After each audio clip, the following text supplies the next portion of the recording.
It's the Canon Sports Podcast. On today's episode, we're joined by national champion and Latvian Olympic beach volleyball player, Tina Graudina. Welcome, everybody, into the Canon Sports Podcast. I'm Phil George. We're here at Galen Center on the campus of the University of Southern California, here with Tina Graudina. Yes. Hello. Olympian, national champion, and current star of the number one ranked USC beach volleyball team. Tina. Correct. Thank you so much for having me. Hello. Welcome to the show. Want to go ahead and get into the performance of your team this season, coming off a big win against UCLA and getting ready for the Pac-12 championships and national championships coming up here in a couple of weeks. This is your senior season, so with a couple of weeks left in your senior season, where are things from a volleyball standpoint? What are you looking forward to close out your career here at USC? I think a big milestone already happened this Friday because playing against UCLA at home was our senior day. And I've always imagined as a freshman, like, oh, one day my time will come for the senior day. And like, I was wondering how I will feel. Maybe I'll be sad or cry or happy. But Friday was just so amazing, and it was such a good closure type of game because we won. A lot of people came out, all my friends and almost family, and it was like a really big, like, I think a good game to finish our regular season off and like go into Pac-12s with. It gave us a lot of confidence and like showed us also some few spots where we still need to work on. And what are some of those things that you guys are working on and fine-tuning as you look ahead to the postseason here? Yeah, definitely fine-tuning by now because this is not the time where to work on big things like changing technique or tactics or stuff like that. We have to go with what we have been taught to do by now, and that's why the fine-tunes are in like small ticks of like the wrist, like confidence or mental piece of game, like how we approach each point, the flow, and all of those things, like they all come together. Nothing is special, everything is important. I don't know if Dane might have said this before, but that's his saying, and I really think it's a good one to describe beach volleyball. And so much of the success this season has been from the number one pairing of you and Haley Harward. And it's interesting because that was not your primary partner last year. You played mostly with Megan Kraft, who is still on the team and played really well, won a national title, Pac-12 Pair of the Year. Talk about the dynamic of playing with multiple different partners and what goes into those pairings. Yes, and before Meg, I played with Sammy Slater, so I started playing with Megan in the last half of the season, so that was also a big switch up because me and Megan suddenly had to start split blocking, and it was for me a little dream come true because I've always wanted to play a little bit of defense and feel how it is to be at the back of the court and be the manipulator, the one who like runs the game of like making decisions and things like that. So last season was definitely special for me to be able to like discover this new part of volleyball, which made me love it even more. And I was actually shocked to like realize that no way, Tina, like how can you like this sport even more? But here it goes. Like I had a chance to play in a different position, and it like really, I loved it so much. And me and Megan are going to share these memories for a long time for sure. And that's not even to mention you have a whole other partner that you play with on the international stage. So can you just play with anybody? Well, beach volleyball is an individual sport. Like you have to be a very good team and you have to be able to adapt and be very coachable because every little feedback that your partner gives, you have to immediately react, higher set, like quicker tempo. And I guess I am good at that if I can like switch all these partners, but it's also because I've played with Anastasia for so long that whenever we do get back, it takes just a couple of practices and we're back feeling each other like nothing happened. We're going to get into your international career as well. Let's go ahead and talk about all the way back to the beginning. You were born in Jurmala in Latvia, which literally translates in English to seaside. Yes, the seaside city. It's right next to the beach. It's like a long sausage, 30 kilometers, I don't know how many miles along the beach that has beautiful sand. I love it so much. LA is really cool, but Jurmala's beach, it's much closer to my heart, obviously. And so you would, so beach volleyball wasn't as big when I was born. But it started definitely to grow, and now Jurmala has adapted beach volleyball almost as their national city sport. And I'm so happy because they support me and they organize international tournaments, and that's a great city. Everyone should visit, look it up. Beautiful. So at the time that you were growing up, what were the big sports in Latvia? What was the general landscape? What did the general landscape look like? I know in the most prominent Latvian athlete that Americans might know is Kristaps Porzingis from the NBA. But growing up in Latvia, when you were growing up there, what was the game to play? Yeah, Kristaps, he's really cool. It's funny because I think there's an ad that's the first ad that you see flying into Riga, which is the capital city, and it's an ad with him. So he's literally the first person you see flying into Latvia. But otherwise, the biggest sport is ice hockey, actually. It's definitely our national sport, and my brother plays it, has played for 15 years. And the other big team sports, basketball is big, and soccer, so yeah. And the prominence of beach volleyball has obviously exploded, not just there, but worldwide. That was something that Coach Blanton and I were talking about. But in Latvia, there's a group of athletes called the Holy Trio. Can you tell us who they are? Well, yeah, they have many different names. Yes, so when I was younger, it was a really memorable moment for me to watch in London Olympics, Mārtiņš Pļaviņš and Jānis Šmētiņš to win the bronze medal. But before that, Alexander Samoilovs and Pļaviņš were the first beach volleyball team ever from Latvia to qualify to Olympics. So that was a big milestone as well. And yeah, so I grew up watching them. Never ever imagined in my life that I would be traveling to the same tournaments with them and be almost work colleagues, basically. But they are the ones who I need to say thank you for developing this sport and sticking to it and creating all this infrastructure of beach volleyball that we do have now in Latvia. Is there an adequate comparison for them to anybody in American sports? I mean, could they be considered Jordan, No. Kobe, and LeBron, or is it just a completely different thing? That is different. Those are very loud names. I think those basketball players, they're insane. Completely different level. Also, yeah, it's hard for me to compare. But for Latvia's beach volleyball, they've done enormous job. Thank you to them for being being Latvians and doing what they do. So at the time that they were competing in the Olympics in 2012, where were you? What were you doing at your stage in your athletic career, and what impact did that have on you as an athlete? Mm-hmm. So I was 14 years old. I think I just had started doing track and field and beach volleyball, just.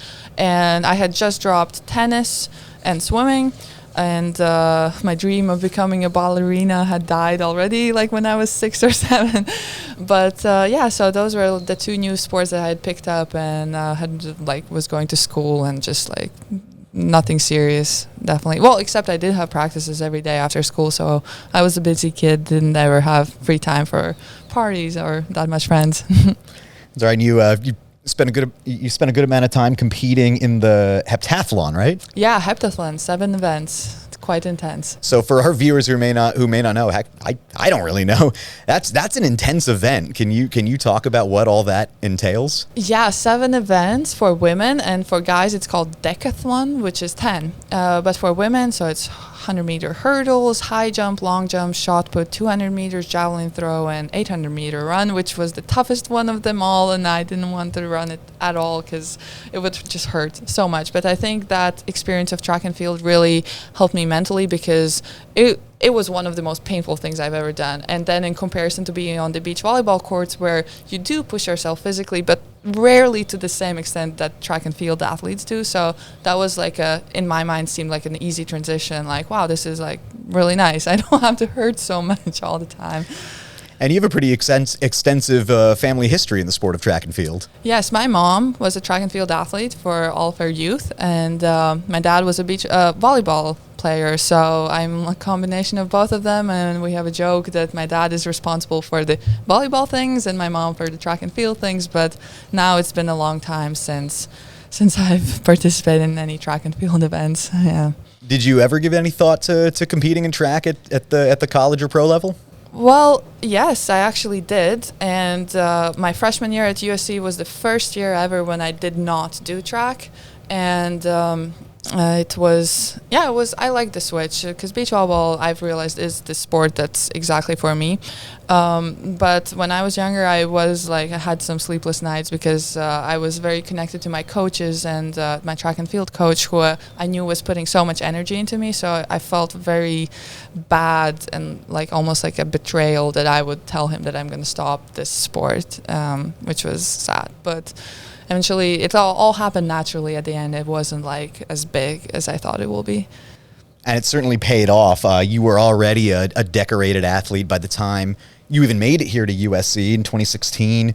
You won gold in the under-22 European Championship, took silver in the same competition in 2018. So with that all said, what were you looking for in a collegiate program to continue your development? Yes, that was one of my worries actually coming into the United States because I had proven myself internationally that I'm probably one of the best blockers in Europe at least. So I was wondering what the level will be like in the United States and if I will be able to grow because in beach volleyball you do need to have really good teammates to be able to do better. But obviously all these my worries have been assured and yeah, it's been a great decision for me to come here. Well, and I read you specifically prioritized your education because you weren't necessarily sure if you were going to have a future in this game beyond college. So what was it about USC that stuck out to you in that regard? Yeah, it was the fact that I could do education as well and study anything that I wanted in combination with the sports. Because if I had stayed in Latvia, I most probably wouldn't have been able to study politics as I do here in USC because it's just such a hard major, and in Latvia the university is not connected to sports, so I would not have all these excuse letters that I can have here to be able to play beach volleyball. So yeah, for me, as a freshman, I definitely did not know if I want to be a professional athlete. I was well, I just train every day after school, but school was the major thing that directed my life. So definitely education was a big part of my decision to come to the United States in general. So getting into politics was the backup plan? Well, yeah, I was definitely very interested in politics. My dad is a politician back in Latvia, so again, running into his shoes. Now looking back at all the decisions I've made in my life, all of them are exactly what my dad has done, and it's crazy because I didn't even realize at that moment when I was making them that I've been so influenced by his life. So you get here and you've had the privilege to play under two pretty decorated Olympians, Anna Collier and your current head coach Dane Blanton. What impact have those two had on your career? Well, definitely Anna Collier has been the one who basically changed my life because she's the one who recruited me to come here to USC, and all the people that I now know, all the opportunities that I have are basically almost because of her, because she trusted in me and believed in me to be able to achieve that level of play that I play in now. And I had some tough moments my sophomore year and some ups and downs in general, and she was always the one who I couldn't understand why does she have such a strong belief in me that I will be the best, that I will be able to go pro. But she did, so quite so many times I was sitting in her office crying about something that had happened, and she would be like, Tina, don't worry, just keep your eye on the bigger goal, the future, and you trust me, I believe in you, you can do it. So definitely that trust and belief from Anna Collier has helped me a lot. And yeah, Dane Blanton, just the experience of being coached by a gold medalist. What else do you want? What's the better option? There isn't. So can't complain about absolutely anything. Well, and you and Coach Blanton have similar stories in the sense of your first Olympics. Yes. When he went to the Olympics for the first time, he was the 9th seeded team, not necessarily expected to go super far, and he and his partner ended up taking gold. Yeah, amazing. Well, it gives me shivers. What was your story? Yes, I think we were 16 seeded and also had never ever been on the podium ever before in the international stage. So getting to the final four in Olympics was like, it's insane. So many teams train for all of their lives and never even make it that close. So I feel very fortunate. Like, I don't know, I feel like the luck is there with us. It's not just luck. You have to earn your luck. We've practiced so much, but it does sometimes feel like, why me? Like, what am I doing differently than other people? Because everyone is training, but somehow we did end up going to that fourth place. And I did see that similarity with Dane's story a little bit, but he did get a medal. It would have been cool if we had just the third place at least, but hey, next one's right. Yeah, absolutely. Certainly still we'll time. Yeah. And you and your partner, Anastasia Kravchenica, you guys were the first female beach volleyball pair from Latvia to qualify for the Olympics. What significance does that accomplishment hold? Well, I think it's just cool. It's just really cool to have your name written It's pretty in the cool. history, yeah. And we didn't even think about it. We just were told afterwards that that's the case, and we were like, oh yeah, that's right, nobody has there been before us. But still, I feel like I'm still very tied up with USC in the sense that, like, mentally I still do not feel like a completely professional athlete because of all the college rules and everything. So it just feels surreal to, like, have achieved such a high result in Olympics and, like, first team, first that, everything, and yet still count, like, as not professional. Well, and in addition to being the first pair from your home country to qualify for the Olympics, another first that was achieved when you went to Tokyo was you became the first active NCAA beach volleyball athlete to go to the Olympics. Which is also pretty cool. I'm it's really pretty happy cool. about that. Yeah. The sport is growing in popularity, like we talked about. So given that, do you expect there to be a lot more collegiate athletes competing in the Olympics during their college careers? Yeah, definitely. I'm honestly scared to think about what will happen in the future because this is which year is this in women's beach volleyball college? Like year 8, 7? Yeah, I think it started in 2013, 2012. Yeah, something like that. So less than 10 either way. Yeah, so we are literally the first generation to, like, start trying to, like, make our presence known into international tournaments as well. And United States, I think, will just become this insane pipeline of, like, contributing beach volleyball players because there's more and more girls that are just coming out that are out of nowhere that are just so insanely good. And I think the United States is definitely going to have the most dominating role in beach volleyball in the next 10, 15 years for sure. Going back to the Olympic qualifications in Latvia. So you guys qualify, you get off the plane, and you were greeted by an orchestra? Yeah. About the qualifying thing. Yeah, I think there was an orchestra as well. That was in 2019. That was so long, I don't remember. But yeah, I think the level of euphoria that I felt after qualifying, I haven't felt it since, and that's the happiest I've ever been. So everything's like in a cloud, but yeah, we were received very well, and everyone was super happy because that by itself was an achievement. And yeah, that's what I was going to say. I don't think viewers in America really have a sense of what it's like to be the first on an international stage like that at the Olympics. But what did your accomplishment mean for the entire country? Okay, so I don't think it means that much. Like, sport is sport at the end, and there are people who don't follow sport. I mean, they did send an orchestra to greet you at the airport. Yeah, but that's like it's not that uncommon. Like, our beach volleyball federation is really nice. They, like, treat us really well. So we were not the first ones to ever have been received in such a way. But for us, the first time for sure. Another thing, you've been quoted a couple of times as talking about there's almost a stigma behind the top athletes in Latvia leaving for the United States. Why is that, in your opinion, and why do you want to be the one to kind of break that stigma? Yes, so Latvians, we are very proud of our identity. We're very patriotic, and since we're so small, we're literally 1.9 million people in this country. So every individual is valued very, very highly because it's not like, oh, we'll just find another person, because we just don't have that many people. So any person who leaves Latvia and has the chance to maybe never come back, that's taken seriously. So it wasn't like I was receiving like actual people telling me don't go, but I could feel it like in like, oh, like you'll never come back, like you'll like get lost in America or something. And it's also partially because United States is very weightlifting heavy. Like Americans like to lift a lot of weights that sometimes girls aren't ready to lift because their like small musculature isn't developed as strong yet. So a lot of them get injured and like just literally cannot play after they've like finished their college career. So I was very determined to not for that not to happen to me, and thankfully it has not.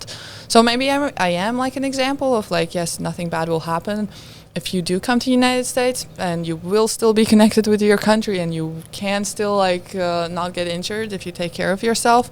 But college sports are very demanding and very, very controlling in the sense of how like they control your everyday life, your schedule and everything. You have to get approval for everything that you do.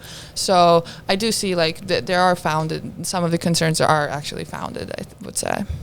One of the big differences in the American game and in college now is the advent of NIL, name, image, and likeness. You were one of the first athletes to from beach volleyball to get an NIL deal. Do you want to tell us about that?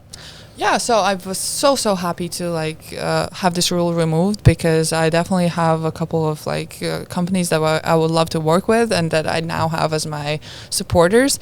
And here in the United States, I am represented by KWA agency, Richard and Kurt. So I'm very thankful for them to be working on all these deals in the backstage, as you can say, meanwhile, while I can focus on my sport. Because for beach volleyball, you do not get rich from it. You can like earn enough money to support yourself for the moment, but not really for the future.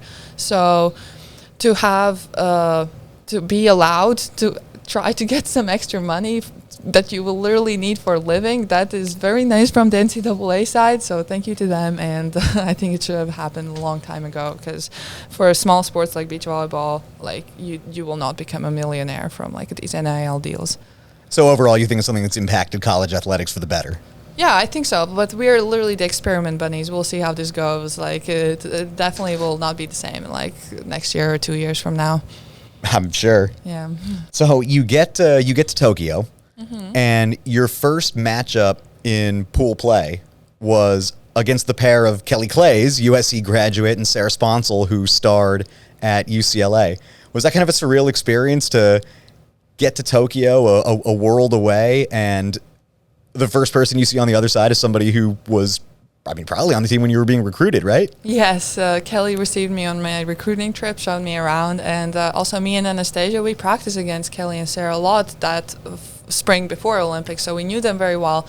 And it did feel surreal because it was we were very young teams on both sides. Usually beach volleyball teams are more about like 30 years old, so it was interesting. But I actually remember I've never been that nervous for a long time as I was right before that game, and that feeling, that jelly feeling where you like can't really control your body anymore, and that's why my first set was horrible. But hey, I got my control back, and like once you get into the game, like you forget about everything, and like the adrenaline kicks in. So that was fine. But yeah, that was cool. From an individual standpoint, you were named the best overall scorer at the 2021 games in Tokyo. What does that accomplishment mean to you, and what does that say about your significance on the world stage? Yeah, that's also really cool. It surprised me, but I think I was like top 5 or like scorer and like best server, which I'm very proud about. But yeah, it was a good tournament for us, and like obviously me and Anastasia had to do something exceptionally well to be able to get that far. So it has to be reflected in the statistics in some way as well. But it also to see it written out on a page definitely gave me confidence in the sense that like, hey, it's not just me who I think thinks that I'm good. Like it's actually like reality. So that was nice. But no way it means that I can stop working on my serves. Like Dane can tell you that that's absolutely not true. I'm working on my serves this whole year, so the work continues. So up next, Pac-12 championships, NCAA championships, graduation. What's next? So after all those things that you mentioned, World Championships in Rome, very exciting. Come by if you happen to be in Rome. Going to be a fun tournament, and first tournament where we actually will kind of go into as like being expected to do well. So we'll see how we deal with this expectation and like maybe extra pressure. And it's quite early in the season. It's in June. Me and Anastasia play a little bit better after having had a couple of tournaments to run into, but it will be good. And I'm super happy to have Gustavo there with us because he's such a strong mental coach, the mental piece and psychology and tactics. So it's yes, definitely a great addition to our team. You planning on going to Paris in 2024 and then right here in LA in 2028? Well, Paris 24 for sure. That's my goal. But after that, we'll see. Because you cannot think too much in the future. We'll see what happens. What happens with the world in general.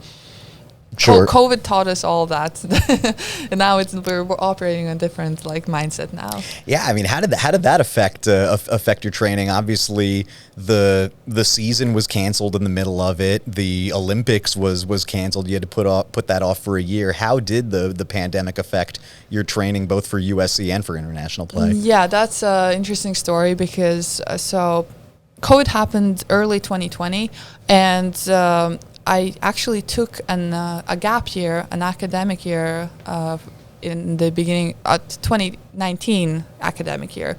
So I qualified for Olympics and took the year off to prepare for the Olympics because I wanted to be away from college to be able to just play with Anastasia and train. So our coach gave us 3 months off after qualifying. So in January I started training for Olympics, trained January, February, and then in March it happened, and then I didn't train again for 2 months or something. So COVID ended up giving me a completely free year off from both school, from volleyball, everything. I had never done that little ever in my life, which was nice. It was a nice rest, but when it just happened, I was very, very sad and frustrated because I felt like I had taken a gap year for nothing, and just wasted it almost and just sitting at home doing nothing. But it all turned out for the best because that one extra year helped us grow a little bit more as players. What were you focusing on during all that downtime? I was actually just enjoying life. I was enjoying a little bit of that social aspect which I had been missing out because of tournaments and discipline and stuff like that. So I had such a fun summer with friends and family. It was very nice. That's great. So we talked about the holy trio of volleyball players in Latvia. They're all on the men's side, obviously. Are there any aside from yourself and your partner, obviously? Is there any kind of comparable group on the women's side? No, not really. There's Ines Jurson and Ingus Aminus. They were a beach volleyball women's pair that tried to qualify for 2008 Olympic Games. I think not 12. I'm pretty sure. But they finished a long time before I started beach volleyball. So there was a gap of a few years where there were no beach volleyball teams of women at all from Latvia. So, yeah. So when it's all said and done, what would you like to see your place ultimately be in Latvian beach volleyball history? Well, I'm not looking at it that way, but just someone who has inspired a lot of people to pick up the sport, maybe has inspired kids and girls to value the education part as well, and not put all of the eggs in one basket. And as someone who has also been able to find balance between the sport and life, because I think you can go crazy if you put everything on sports. And that's not a good path to go down, because if you place your value of identity into how well you play volleyball, that means you'll probably most likely will be unhappy all the time, because the only way how you can be happy is just winning, which is just one spot, and everything else is bad. So yeah, I try to do what I do as best as I can in beach volleyball, but at the same time not place too much importance on it, and remember that it is just a game. I think it's a good place to wrap up. Tina Graudina, thank you so much for joining us here on the Canon Sports Podcast. I think we got a good title for this episode. Tina Graudina, pretty cool. No way. Okay. We can brainstorm about that later, maybe. All right. We'll see. Appreciate you coming out. For the Cannon Sports Podcast, I'm Phil George. Thanks again to our guest, Tina Graudina, USC Beach Volleyball, and we'll see you next time. Thank you. Bye. Thanks for tuning in. Make sure to subscribe and follow on Instagram at Cannon Sports, TikTok at Cannon Sports Official, and of course, cannonsports.com for all your sporting goods needs.